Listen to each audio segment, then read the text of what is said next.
say? Gather around, everybody. I'm going to make a toast to Archie. Hi, a toast for my daddy. It's been a great experience living on this street and watching this wonderful family of Edith, Gloria, and Mike. I want to thank you, Bunker, for letting me know and letting me see that some white folks are better than other white folks.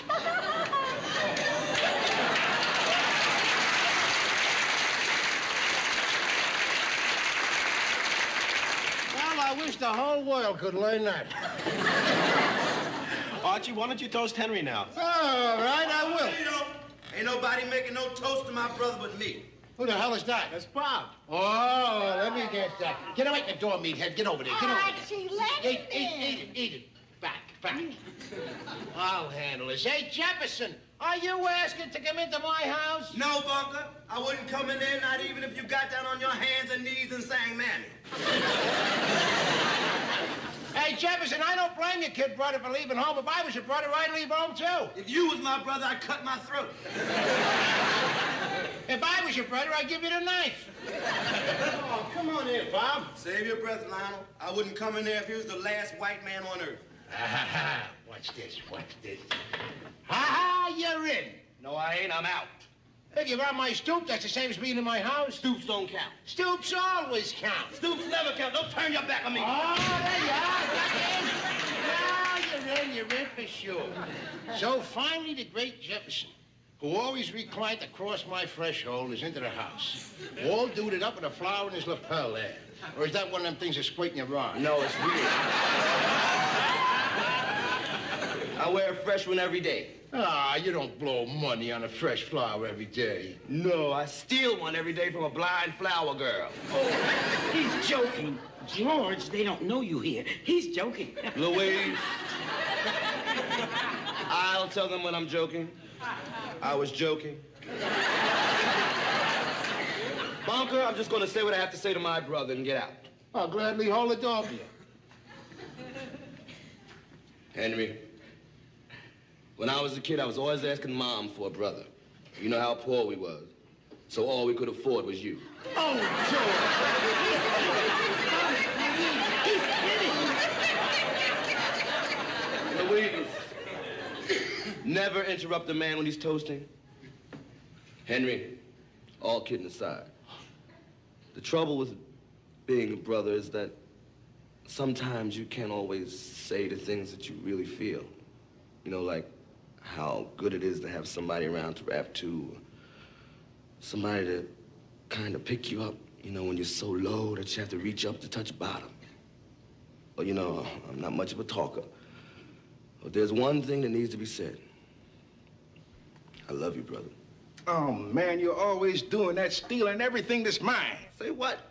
I was going to toast those very words to you myself. Black families don't feel love, huh, Arch? Why is it you can always remember everything except how to work?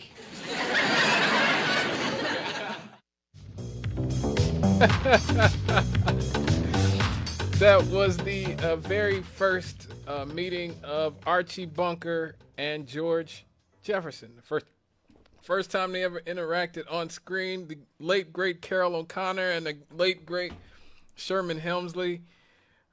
Two of the greatest TV characters ever.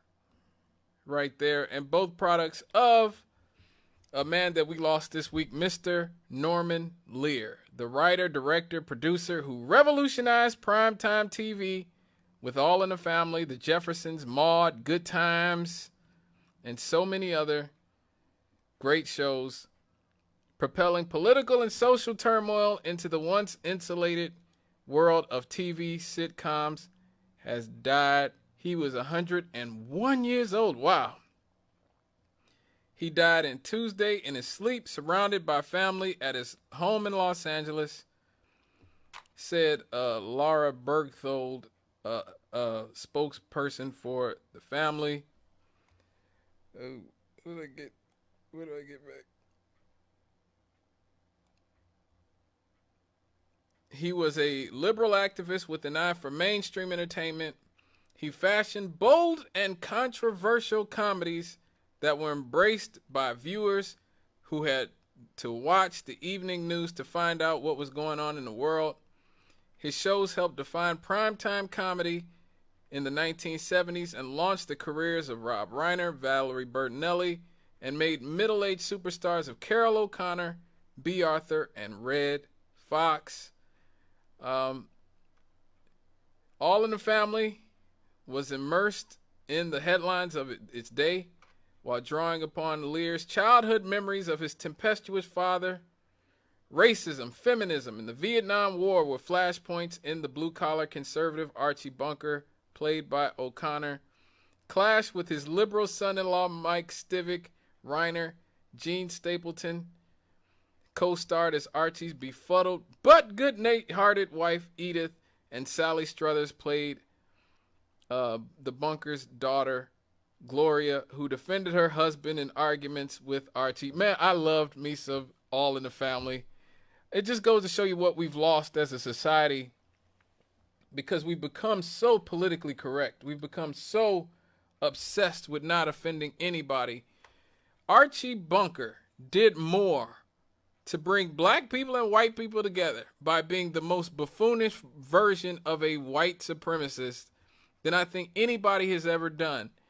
I look, by the time I was born, All in the Family, I think had been long gone off of TV, but I grew up on the reruns in the 80s and 90s. I used to watch All in the Family the whole time I was growing up. And thing I always loved about All in the Family is that you wanted Archie Bunker to be challenged. And that's what's missing from our society today. You wanted him to be challenged. And Mike would challenge him. Gloria would challenge him. You heard George Jefferson would challenge him. Every once in a while. It didn't happen often, but every once in a while. Edith, poor, long-suffering Edith, would challenge him. And I remember, watching an episode with Sammy Davis Jr. when I was a little kid.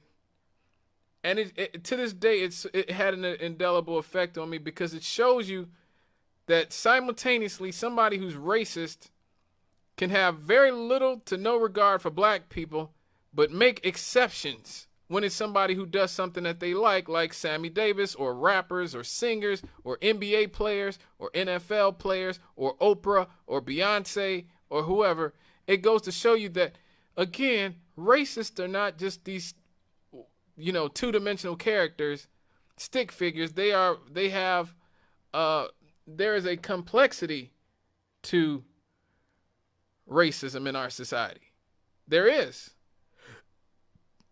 And, I'm glad that Norman Lear brought that character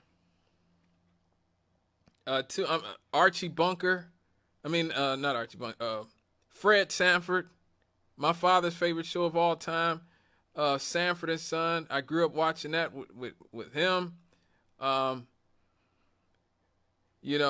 Such a revolutionary idea of having this middle-aged, I guess he'd be a little bit close to old, elderly black man, cantankerous, sort of the black version of Archie Bunker, runs a junk business in Watts with his son, Lamont. Okay, and he's just showing a slice of life. I think it's what's missing from TV today. In TV today, you don't get too many shows that show you a slice of life. You really don't. Most shows today, are like the closer you'll get shows about the police and you'll get shows about fire departments. So that's about it. But everybody else is like doing something special or super. Everybody's, some sort of hero, superhero, or they're rich. It's rich people problems, rich glamorous people's problems. There's very few shows it feels like that are just about regular working class people like Archie Bunker, like Fred Sanford, who represent the voice of the average person. And it's not always pretty. Life is not always pretty. That's why I always get into it with people who want to censor music and want to censor movies and what. life is not pretty. You can't censor life, everybody. You really can't. And Norman Lear understands that, you know. These shows were a real revolution, and you had things like Good Times. You know, one of my favorite shows, another show I grew up watching reruns of every day as a kid growing up. You know, about a black family struggling in the projects in Chicago. A lot of black people had a problem with that. But then a lot of black people had a problem with Cosby, too. So you have these sort of dueling, ignorances, in my opinion, because ultimately the more black people on TV, the better. We need more representation of black people instead of less. Have Good Times, have Cosby, have them both. You know, I remember hearing a story about how the Black Panthers were mad at Norman Lear about Good Times, and they wanted him to cancel Good Times. But if you cancel Good Times, ain't gonna be no black shows on TV. Then what? You know? I always said the smart thing to do would be to say to somebody like a Norman Lear, look, you can have your show Good Times about a black family in the ghetto, but just balance it out. Just balance it out. That's all you got to do is balance it out. You know, you can have a show about a wealthy black family and a show about a black family in a project. We should be looking for more black representation, not less. And so I want to give all shout out and respect. Rest in peace to Mr. Norman Lear. All right, folks. That's the end of the show. My Country with Scott Cannon was written and produced by Norman Lear and Dr. Marion Williams. You can chop it up with me on Twitter at The Chemist Lives. I'm a product of the Gary Community School System. We can talk about politics, music, sports. You can tell me how terrible I am at this job, or you can just watch clips from this show at my YouTube page, Scott Cannon WLTH. And you can interact with all of us at WLTH at our new website, WLTHradio.com. Yes, WLTHradio.com. The Facebook page at WLTH Radio. You can tweet at us, WLTH Radio, and even see us on Instagram. And you guessed it, WLTH Radio. And you can listen to me every Friday right here, same bat time, same bat channel, 6 to 8 Central Standard Time for My Country with Scott Cannon on Issues and Answers Friday, the death slot. So for station owner Marion Williams, station manager Natalie Ammons, I am Scott Cannon. This was Issues and Answers on WLTH 1370 AM. God bless the working class. God bless organized labor. And as the good Rev always says, God bless you. I'm out, humans.